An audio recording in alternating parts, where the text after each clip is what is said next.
Welcome to the Beyond Ordinary Woman podcast. Every 2 weeks, we'll post a podcast version of one of our free training videos, but you can access them now at beyondordinarywomen.org. This episode or series includes downloadable information on our website, beyondordinarywomen.org. Go to Resources on the main menu and click on Podcast/Video Extras. Enjoy the podcast. Hi, I'm Kay Daigle of Beyond Ordinary Women Ministries. Welcome to the second of two videos on the laments. And in our first video, we talked about understanding lament. And in this video, we're going to talk about practicing lament. And our expert is Nika Spaulding, who is the resident theologian at St. Jude Oak Cliff. Welcome, Nika. Thank you for joining us and sharing what you know about lament. And in this particular video, really helping us understand how to practice lament and when we ought to do that.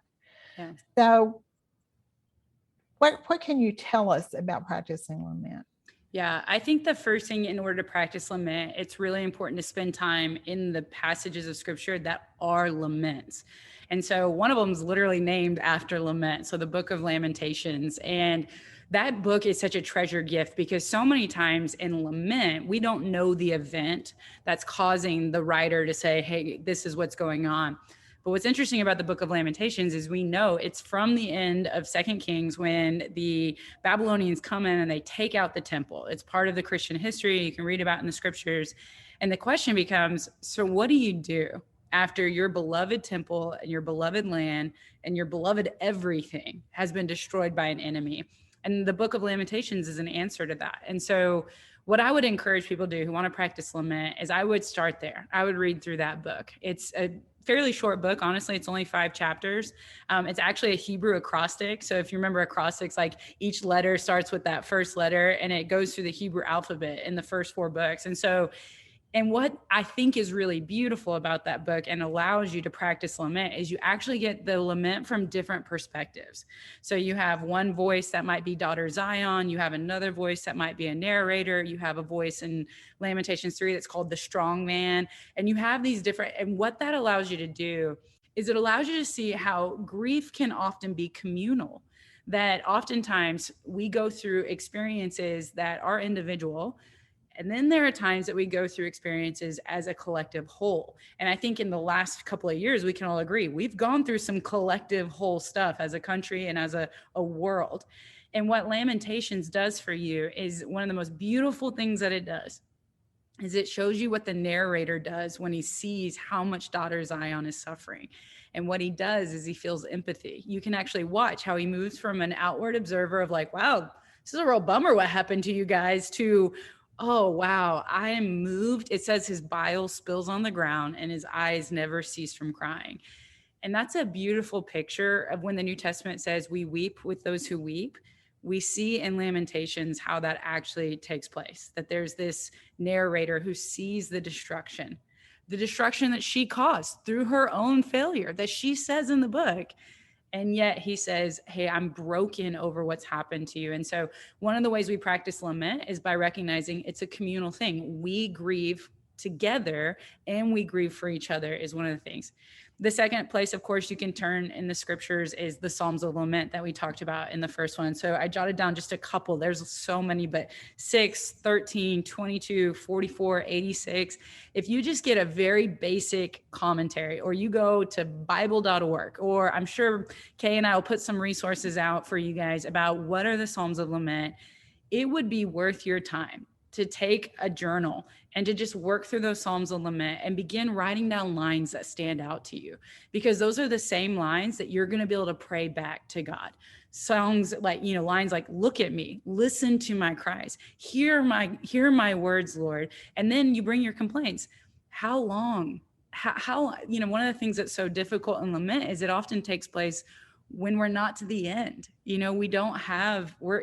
Some people go through things where an event happened, that event is over, and you're sort of left to deal with the pieces of that. And then some people are like, we're in a season We're walking through cancer. We're walking through maybe a divorce. We're walking through an unknown thing.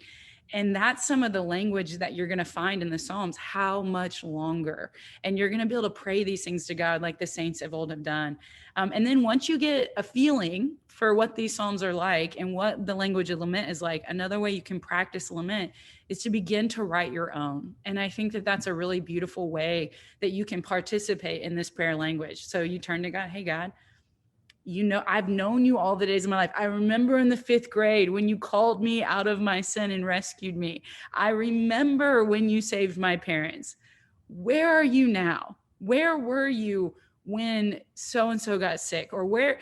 I know that you're on your throne, but I need you to deal with this situation, right? And that becomes the kind of language that you can begin to write these Psalms. And so one of the things that I think is so important with lament is you don't participate in lament as an outsider. You participate by moving into those spaces and allowing the emotional language to inform and teach you. And then you begin to do it yourself. And then I would say, if you are a leader of people, creating services there, you know, the tenebrae service is something the Roman Catholic Church does every year during Holy Week, and it's tenebrae is Latin for shadows, but they use the book of Lamentations. And what they do is they come and they do this whole service about, hey, Lord, you're going to die on a Friday. And that's scary to us. And of course, we know what happens on Sunday. But there's that season that the first disciples between Friday and Sunday where they're going, this is confusing. This is scary. This is hard. And they do these services. And so I'd say if you're a leader of people, I would encourage you to create services where you tell the people, we're going to come together and we're going to lament. We're going to practice this inheritance of ours as a Christian people. And we're going to cry out to God for his rescue and his help. I love that. I know that about a year ago, we have a study that I wrote on the Psalms, near to the heart of God, and we do laments for 2 or 3 weeks. I can't remember now, but anyway, I rewrote it last year, and one of the assignments was to write your own laments. I wrote my own, and I reread that this morning, and I was just laughing. I thought, you know, I can't believe I read this to anybody, because I mean, it is just so dark. It was just, I mean, I was just kind of in a dark place when I wrote it, and it was a very real lament to me. And but it just kind of went on and on about all these awful things, and I'm just like, wow, at least I didn't read it to everybody. I wasn't teaching. I was it was just my small group. And I think that's informative, though, you know, Kay. I think sometimes there's an honesty in the Psalms that I think sometimes we don't, you know, it's one thing for David to say it, but I'm like, am I allowed to say this? And I'm going, well, I think it's instructive. And that's why I tell people, you get to the end of Lamentations, and for us, we know the end of the story. We know they're going to rebuild their temple, and Jesus is going to come and become the living temple. And then he's going to die and rise again. Like, we know the end of that story. They're going to come out of exile. They're going to be brought back to God.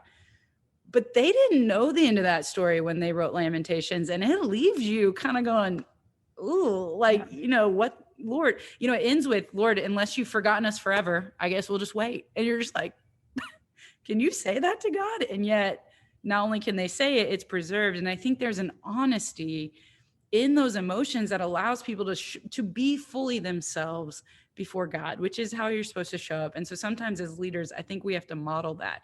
And sometimes we don't know how the story is going to end. We know how Lamentations ends. We know how the book of Psalms ends. And we, of course, know in the end where we're all going as the people of God toward a full restoration. But these moments of pain and grief in our momentary lives now, we don't always know how they're going to end. And there's an honesty in the lament in that season. It really is. And I know when my father died, that I had been surrounded by Christians my whole life to that point, who just only wanted to look on the bright side of things. And it was like, well, you know, we don't grieve like everybody else. So, you know, we know where he is, and we're just going to celebrate that. And there's not going to be really any grieving. And it was, I grieved, who knows how much longer for him, because when I did grieve, I felt guilty because I thought, I'm not supposed to be grieving. And yet Yet the laments show us you are supposed to grieve. That's right. Those things. That's right. We don't have to rush to Sunday. Friday and Saturday are real in our Christian faith. And death is not our friend. And somehow along the way, we decided we were going to make nice with death. And I'm telling you, as Christians, we should be able to look at death and go, that is not of the Lord, and I am supposed to grieve that. And I think that that's a healthier expression. And obviously we know where it ends, but we're not asked to not be human in the in-between. Jesus is weeping at times in the scriptures, and I can't imagine somebody putting their hand on his shoulder and be like, hey buddy, we know how it's all gonna, I always think about Lazarus dying, and he knows he's gonna resurrect him, and yet he weeps. And so I just think there's a more human way of experiencing the Lord that we should call people into, and lament is one piece of that. Yeah, I totally agree. Well, thank you so much, Nika. I think this is just really very helpful. And I really hope that many, many women will take your advice, will read through Lamentations, will learn the language of lament, and incorporate that into their own laments. Yeah. Thanks for having me, Kay. I really appreciate it. We always love having you. You can find many other videos and podcasts on our website, beyondordinarywomen.org.